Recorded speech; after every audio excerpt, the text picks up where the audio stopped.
Let's read this question. So this question says, in an experiment, brass and steel wire of length 1 meter, each with cross-sectional area 1 millimeter square are used. Legs are connected in series, with one end of the combined wire is connected to rigid support and the other end is subjected to elongation. The stress required to produce a net elongation of 0.2 millimeter. Alright, Young's modulus आपको steel और brass का क्या कर रखा है question में given किया है. ऑलराइट, तो चलिए बच्चों इस क्वेश्चन को स्टार्ट करते हैं. So we can write down the key concept of this question. इस क्वेश्चन का देखिए बच्चों की कॉन्सेप्ट आप क्या लिख सकते हैं.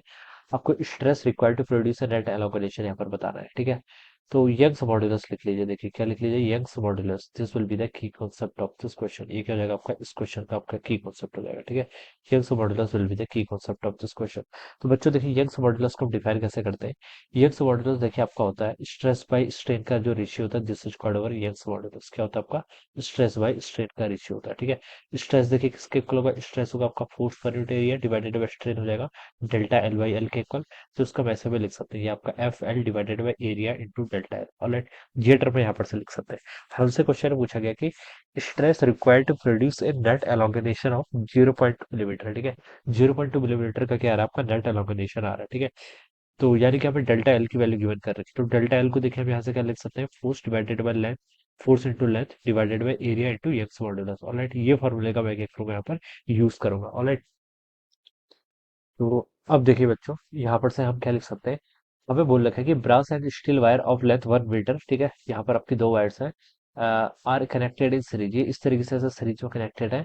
एंड वन एंड इज, और एक एंड तो देखिए आपका क्या कनेक्ट, एक एंड तो आपका रिजिड है. ठीक है, one end of the combined wire is connected to rigid support. ठीक है, and other end is subjected to elongation. और दूसरे एंड में एलोंगेशन हो रहा है. मान लीजिए एक एंड तो आपका देखिए यहाँ पर पहले तो ये आपके ऐसे सीरीज में कनेक्टेड है. ठीक है, इस एंड पर आपका एलोंगेशन हो रहा है, यहाँ पर आपका फोर्स एफ लग रहा है. और दूसरा एंड जो है ये आपका क्या रिजिड कर रखा है, दिस एंड इज रिजिड. ठीक है, सबका देखिए एरिया भी गिवन कर रखा है 1 मिलीमीटर स्क्वायर के इक्वल है, और लेंथ भी कितनी है दोनों की यहाँ पर 1 मीटर के इक्वल है. ठीक है, नेट एलोंगेशन कितना आना चाहिए, नेट एलोंगेशन 0.2 मिलीमीटर यहाँ पर लिखा हुआ है. Stress produce, the stress required to produce net elongation. Net elongation देखिए पहली वाली में एलोंगेशन प्लस सेकंड वायर दोनों का एलोंगेशन आपका कितना आना चाहिए, इसके इक्वल आना चाहिए 0.2 मिलीमीटर के इक्वल. अब बच्चों देखिए यहाँ पर से अगर हम वैल्यूज पुट करें तो देखिए फोर्स तो सेम ही लगा है. ठीक है, और लेंथ भी देखिए दोनों की सेम है डिवाइडेड बाय एरिया, एरिया भी सेम है. ठीक है, ये सारी क्वांटिटीज सेम है. ठीक है, यंग्स मॉडुलस लेकिन आपका डिफरेंट आएगा, तो उसको 1/y1 लिख लेते हैं और यहाँ से आपका 1/y2 लिख लेते हैं. ठीक है, ये अब किसको इक्वल आएगा आपका डेल्टा एल के इक्वल आ जाएगा. ठीक है, डेल्टा एल की वैल्यू आपको क्वेश्चन में गिवन कर रखी है 0.2 मिलीमीटर, जिसको मैं 0.2 इंटू 10⁻³ मीटर लिख सकता हूँ. ठीक है, force force per unit area. ठीक है, अब देखिए फोर्स पर यूनिट एरिया ये क्या कहलाएगा, स्ट्रेस. और यही स्ट्रेस हमें क्या करना है यहाँ पर कैलकुलेट करके बताना है. ठीक है, तो इस कॉपी में फोर्स पर यूनिट एरिया लिखता हूँ इंटू लेंथ. लेंथ देखिए कितनी गिवन कर रखी है, 1 मीटर के इक्वल गिवन कर रखी है. ये लेंथ भी 1 मीटर के इक्वल है, ये लेंथ भी आपकी 1 मीटर के इक्वल है. ठीक है, दोनों की लेंथ क्वेश्चन में बोला गया कि 1 मीटर के इक्वल है. ठीक है, तो लेंथ तो आपका यहाँ पर 1 हो जाएगा. Alright, 1/y1. ठीक है, इसको आप ऐसा लिख लीजिए, ऊपर करेंगे तो ये y1/y2 आ जाएगा, y1 प्लस y2, और डिनोमिनेटर में आपके यहाँ पर ऐसा मल्टीप्लीकेशन पर जाएगा. ठीक है, तो देखिए आप यहाँ पर से क्या लिख सकते हैं, इसको सॉल्व करेंगे तो 0.2 इंटू 10⁻³ ये ऐसे रहेगा. फोर्स पर यूनिट एरिया यानी कि स्ट्रेस ही कैलकुलेट करना है. y1 प्लस y2 इन दोनों को ऐड करेंगे तो 120 प्लस 60 कितना होता है आपका 180 इंटू 10⁹, ये टर्म यहाँ पर आ जाएगी डिवाइडेड है y1 प्लस y2 इन दोनों.